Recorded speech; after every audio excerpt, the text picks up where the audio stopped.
Chapter 1. Monday, June 7th, 7:30 a.m., New York City. John Cotchy and Kathy Rinn had worked together for 6 years doing day tours in the 34th Precinct, Sector Eddy. Like most partners, they had developed a routine that made casual conversation unnecessary. Each usually knew what the other was thinking. They made their arrests, gave their summonses, and handled all the radio runs assigned to them with few words passing between them. They had a stoic attitude about their job, but that didn't slow them down.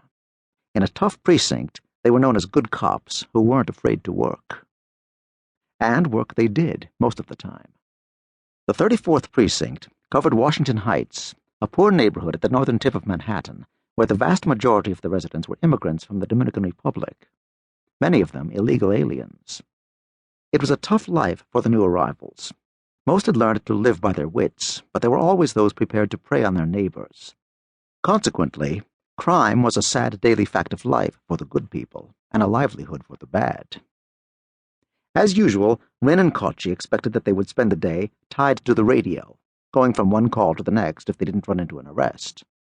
However, like most radio car teams throughout the city, they tried to reserve to themselves the first half hour of the tour.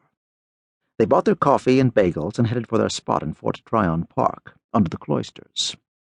Although it wasn't in their sector, they had used the spot for years and considered it their own secret preserve.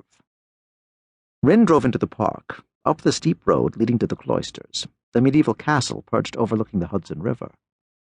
A quarter mile before the cloisters, Rinn left the road and drove across a small meadow and into the woods on a narrow dirt track. Their spot was 100 yards into the woods, where the road ended at a steeply pitched hill that ran straight down to the New York Central Railroad tracks paralleling the Hudson. There was another car in their spot, a late-model two-door red BMW. The passenger door was open, but they didn't see anybody sitting in the car. What immediately caught their attention was the rear license plate, NYC 9. Cotchy and Rinn naturally assumed that the politically important occupants of the BMW were trespassing and otherwise engaged in the back seat, using their spot as a lover's lane. That wasn't allowed. "Let's be nice to the big shot when we break up his session," Cotchy said as he got out of the radio car. "Let's," Rinn said. She approached the car from the driver's side, and Cotchy headed for the passenger side. Then Rinn stopped and motioned for Cotchy to do the same. "Problem?" he asked softly. "Maybe," she answered, pointing to the driver's door. "Window's shattered, and there's glass on the ground. Be careful." Both cops unholstered their guns and reached their positions at the sides of the BMW, nerves on edge and ready for anything. They relaxed a bit when they saw the body. He had been behind the wheel, but the force of the bullet fired into his head through the closed window had knocked his upper torso across the front seat. He was white, about 30 years old, and dressed casually in tan slacks and a green shirt. Death had caught him in an embarrassing position. His pants were pulled down to his knees, and his eyes were wide open in shock. Hours before, a small puddle of blood had flowed onto the seat from his head wound. The blood had congealed and hardened. "He looks Irish. Unusual for this neighborhood," Cotchy observed. "Probably grew up here in the old days, when the Irish were still in charge in the Heights. That's how he knew about this place," Rinn surmised. "Probably," Cotchy agreed.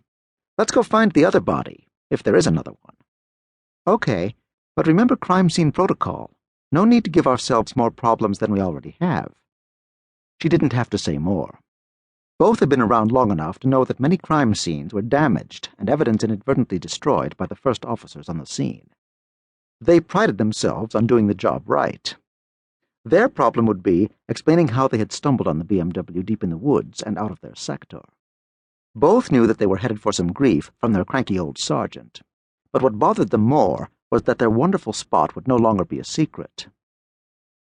It took them only a minute to find the woman's ripped and bloody clothes at the edge of the hill, and another minute to sight her body. They couldn't get to her. The killer had thrown her down the almost vertical incline, and the body had tumbled down until hitting a large rock protruding from the hill. Even from a distance, Cotchy and Rinn could see that she was dead. She had come to rest face up. She had deep slashes all over her torso, her face was battered, and they were sure that her neck was